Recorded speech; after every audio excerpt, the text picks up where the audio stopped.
Drake and Kendrick. You know what? Let's go to this Forbes article and go get this out the way. And this number, does this number sound not big enough for you, Pause? Kendrick Lamar's diss tracks vastly out-earned Drake's as Feud generates $15 million in revenue. Now, 15 million, and I'm saying this, and it's funny how us broke motherfuckers act like, you know what, 15 million don't sound like a lot. But that is a substantial amount of money. To me, it don't sound like a lot for a motherfucker to be bodied enough to put a lawsuit together. I'm just saying. If his body and his lawsuits put together, I'm assuming it's supposed to be at least 75 million. It's minimum. It should be Drake's whole deal of the 400 because that's what Biden gets you. Bots get you 400 million that you recouped and shit because of the bots. But it says the dramatic feud between Drake and Kendrick Lamar, which reached an apex earlier this year as both rappers released disses in quick succession. No, both did not do. This was what's so funny about this beat. Drake dropped 15, bullshit tracks and shit, 4 in a row. Possibly, I think 2 or 3, 4 in a row.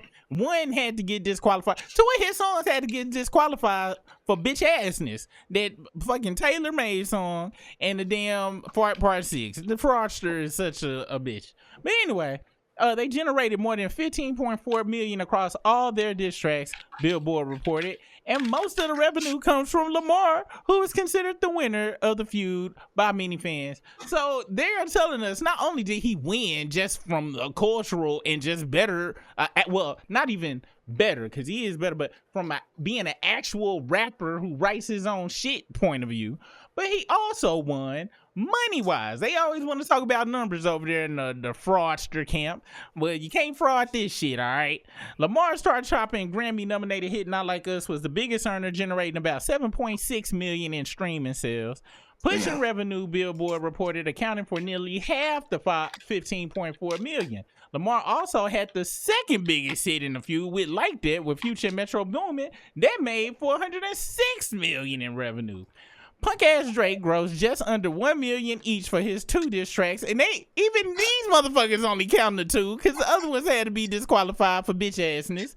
Damn. Family Matters and Push-Ups, $1 million each, and I'm sure that they had the bots going for push-ups and shit at the same damn time. Now, Family Matters just got that lovely Meet the Grams bum dropped on it. Stopped it in his tracks. He had that punk ass disrespected Stimpy. The red button Stimpy meme forever has been tainted. You can't never use that for no actual. Now you got to use it ironically, meaning, yeah, I'm about to fuck up. Here I go. It used to be on some real gangster shit. Now it's on some bullshit.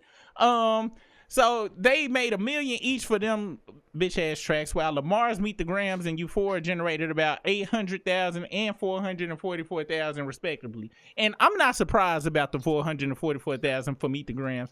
That song is a song you play when you ready. I'm pretty sure that's what Luigi was playing on his way to go. Yeah, dog, that Meet the Gram. to go pull that 187 on this motherfucker, man. Because I'm sure it's a lot of people that's not only listen to that song once, probably still going to actual therapy to that song, that song had whole scary movie vibes. Like, I'll be upset. I ain't gonna lie. Like, I'm not a scary movie person. Like, I watch them. I ain't scared because I ain't gonna have no nightmares or nothing. But I can't stand when I'm like watching like Paramount or something or just regular TV. They put a commercial on about this scary ass movie. I don't want those frequencies in my home. Euphoria, Meet the Grams came across like a real life scary movie. Yes. Paranormal Activity, Smile 2.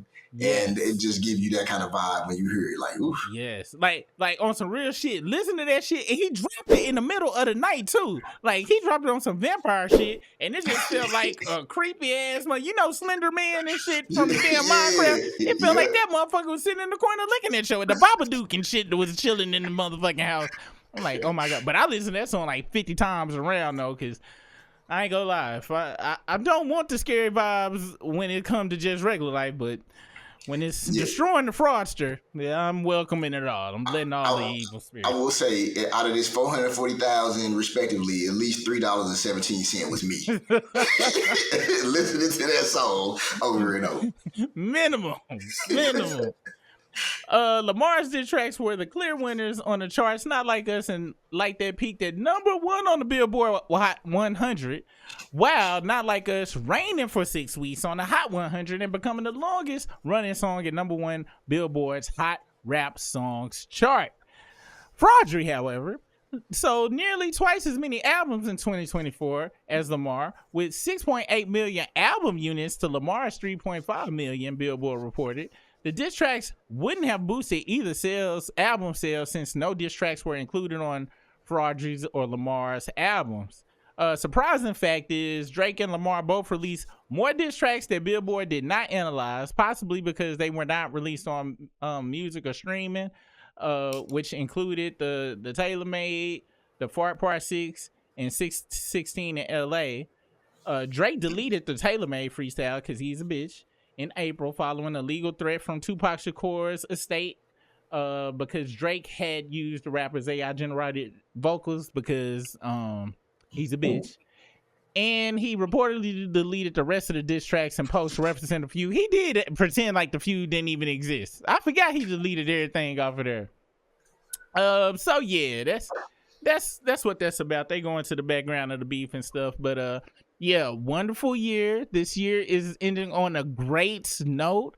Fraudry has not returned. His tail is still tucked between his legs, or whatever his punk ass do, sniffing Top 5's butthole or whatever the fuck them weirdos do over there. So salute to Kendrick. Thank you, sir, for your service. Yes. And yeah.